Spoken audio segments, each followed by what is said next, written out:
নাম তার chicken chilli. বাইরে খুব দাম, কিন্তু মন চাইছে খেতে। তবে বাড়িতে বানিয়ে খান। কিভাবে বানাবেন? প্রথমে করতে হবে ম্যারিনেশন। প্রসেস বলি শুনুন। কাঁচা লঙ্কা, পেঁয়াজ, আদা, রসুন পেস্ট করে ঢালুন। আর তার সাথে ডিমের সাদা অংশ, ভিনিগার এবং কর্নফ্লাওয়ার দিয়ে ভালো করে মেখে 1 থেকে 1.5 ঘন্টা রেখে দিন। চিকেনের বড়াগুলো বানানোর জন্য সানফ্লাওয়ার তেল দেবেন হাফ কড়া। ভেজে নিন চিকেন বড়া।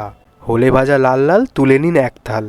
এবার কারিটা বানানোর জন্য বাকি তেলে কুচনো পেঁয়াজ, ক্যাপসিকাম দিয়ে পরিমাণ মতো নুন দিয়ে একদম হালকা করে ভেজে নিন। কিছুক্ষণ পরে কেটে রাখা টমেটোগুলো দিয়ে দিতে হবে। এবার একটা সস বানিয়ে নিয়েছি, সেটা দিয়ে দেবো। এতে আছে সয়া সস, টমেটো সস আর ভিনিগার। চিকেনের বড়াগুলো এবার দিয়ে ভালো করে খুন্তি চালান, যাতে সসটা চিকেনের গায়ে ভালো করে লেগে যায়। কিছুক্ষণ পর জল দিন আর হালকা আঁচে নাড়ুন, যতক্ষণ না জলটা গাঢ় হয়ে যাচ্ছে। জলটা গাঢ় হয়ে গেলেই বুঝবেন রান্নাটা হয়ে গেছে। সব শেষে উপর থেকে ছড়িয়ে দিন ধনেপাতা। আমি চিলি চিকেনটা ভালোই খাতা, আপনারাও বাড়িতে বানিয়ে খান। এবার আমি আতা।